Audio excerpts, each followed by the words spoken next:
തെക്കൻ കേരളത്തിലെ ഭൂരഹിതരായ ദളിതരെയും ആദിവാസികളെയും ഒന്നിപ്പിച്ച് അരിപ്പ ഭൂസമരം കൂടുതൽ ശക്തമാക്കാൻ ആദിവാസി ദളിത് മുന്നേറ്റ സമിതിയുടെ തീരുമാനം. നിൽപ്പ് സമര മാതൃകയിൽ അവകാശങ്ങൾ നേടിയെടുക്കുന്നതുവരെ സെക്രട്ടേറിയറ്റിന് മുന്നിൽ സമരം നടത്താനാണ് ആലോചിക്കുന്നതെന്ന് ആദിവാസി ദളിത് മുന്നേറ്റ സമിതി പ്രസിഡന്റ് ശ്രീരാമൻ കൊയ്യോൻ പറഞ്ഞു.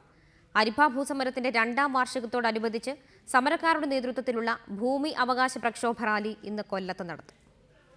അരിപ്പ ഭൂസമരം ആരംഭിച്ച് 2 വർഷം പൂർത്തിയായിട്ടും സർക്കാർ അവഗണന തുടരുന്ന സാഹചര്യത്തിലാണ് സമരത്തിന്റെ 2ാം ഘട്ടം ആരംഭിക്കാൻ ആദിവാസി ദളിത് മുന്നേറ്റ സമിതി തീരുമാനിച്ചത്. കൃഷിഭൂമി നൽകി ഭൂസമരം പരിഹരിച്ചില്ലെങ്കിൽ സമരം കൂടുതൽ ശക്തിപ്പെടുത്തും. കൊല്ലം ജില്ലയ്ക്ക് പുറമെ പത്തനംതിട്ട, ഇടുക്കി ഉൾപ്പെടെയുള്ള ജില്ലകളിൽ ഭൂരഹിതരായ ആദിവാസി ദളിത് വിഭാഗത്തെ ഒന്നിപ്പിച്ച് ഫെബ്രുവരിയിൽ ജില്ലാ കേന്ദ്രങ്ങളിലേക്ക് അവകാശ പ്രക്ഷോഭ ജാഥ സംഘടിപ്പിക്കും. അതിനുശേഷമാകും സെക്രട്ടേറിയറ്റിന് മുന്നിൽ മുഴുവൻ ഭൂരഹിതരെയും അണിനിരത്തിക്കൊണ്ട് വൻ പ്രക്ഷോഭം സംഘടിപ്പിക്കുകയെന്ന് ആദിവാസി ദളിത് മുന്നേറ്റ സമിതി പ്രസിഡന്റ് ശ്രീരാമൻ കൊയ്യോൻ പറഞ്ഞു. ആദിവാസികളെയും ദലിതരും ഉൾക്കൊള്ളുന്ന സാധാരണ ജനവിഭാഗങ്ങളെ ഈ സമരത്തിൽ ഐക്യപ്പെടുത്താനും തുടർന്ന് തിരുവനന്തപുരം സെക്രട്ടേറിയറ്റ് പടിക്കൽ ഉൾപ്പെടെ നടത്തുന്ന വലിയ പ്രക്ഷോഭം കൊണ്ട് ഉദ്ദേശിക്കുന്നത് വലിയ ജനങ്ങളെ ദീർഘകാലം അവിടെ കേന്ദ്രീകരിപ്പിച്ച് നടത്തുന്ന സമരം എന്നുള്ള അർത്ഥത്തിലാണ്. കൃഷിഭൂമി എന്ന ആവശ്യം ഉന്നയിച്ച് അരിപ്പയിൽ ആരംഭിച്ച ഭൂസമരത്തിന്റെ 2ാം വാർഷികം ആഘോഷിക്കുകയാണ് സമരക്കാർ. വാർഷികത്തോടനുബന്ധിച്ച് സാംസ്കാരിക സമ്മേളനം മുല്ലക്കര രത്നാകരൻ MLA നിർവഹിച്ചു.